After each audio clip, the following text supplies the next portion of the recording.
like 7 o'clock. After the THAC theme is released, I try to begin brainstorming right away. I try to limit it around to like half an hour coming up with my story idea. I'm looking for a story that has a distinct beginning and end. That way I can film those parts first, and then I can expand the middle out depending on how much time I have. So that way I kind of guarantee I finish a project. This is my first time using Emacs for writing a screenplay for brick filming. I think it worked pretty well. I was using a thing called Fountain, and there's a specific mode inside of Emacs that you kind of just write it in plain text, and it was a lot simpler and nicer to look at than previous software I've used for screenwriting. Once the script is complete, I began building sets, and for this film I kind of built sets along the way because I had to recycle parts. I filmed the beginning and the end first, so that way I could kind of expand the middle part depending on how much time I had left. So the first shot I filmed was actually the first shot in the film, which was that complicated probe shot through the window. This is my first film using the probe lens, which was kind of a thing I've had my eye on for a while, and it dropped down to a decent sale price, so I picked it up and decided to use it for this film.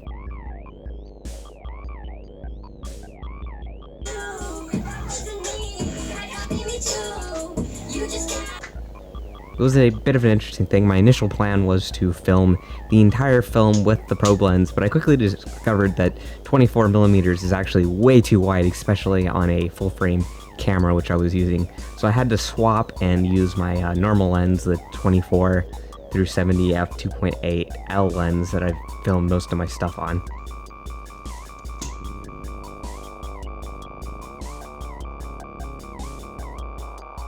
My brother was editing each shot as it was completed, so that way you kind of get an idea of how the film was going along during the various different stages. And I completed filming the beginning and end, which took place at the same location, so I tore that down, and then I began building the next set. Simply because, one, I don't have that many pieces, specifically the red type, and in this case I actually built it in front of the camera so I could get a good idea of what it looked like, especially since I had to be very aware of space.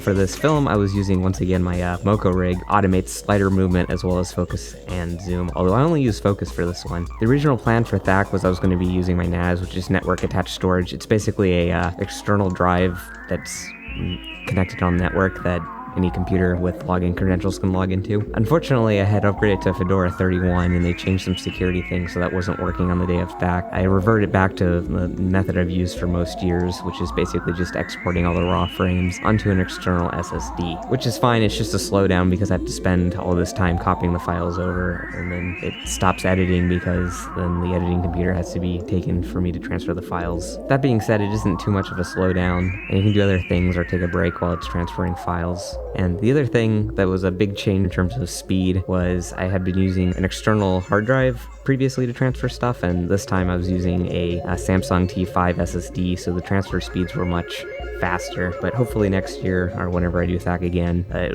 transferring will no longer be needed.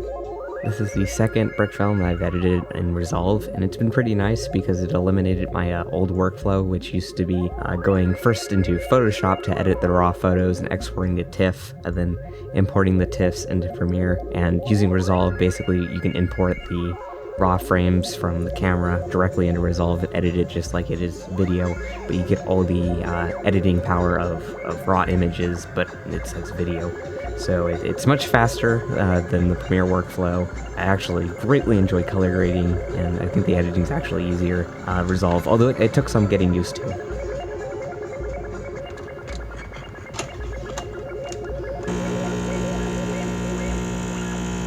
So I wanted to make some separation between these jewel-shaped things and there's the image, which doesn't really exist originally, like the same shade. So what you can do in Resolve is you get really fine control over color and luminance and hue and the relationship between all of those. So I think the way I did that here was something with kind of adjusting the hue here. And you see it's just this one curve here that kind of... Yeah, it looks good. Like a more purple shade than the rest. It makes it pop.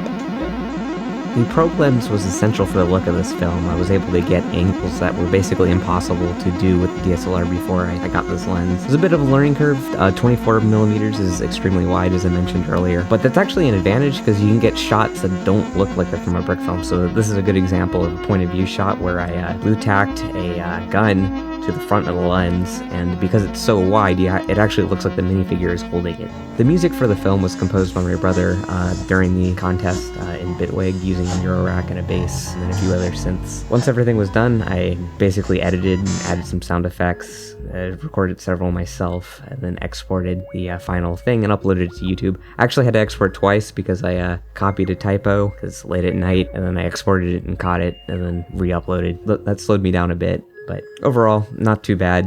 I actually finished a few hours early, submitted, emailed everything.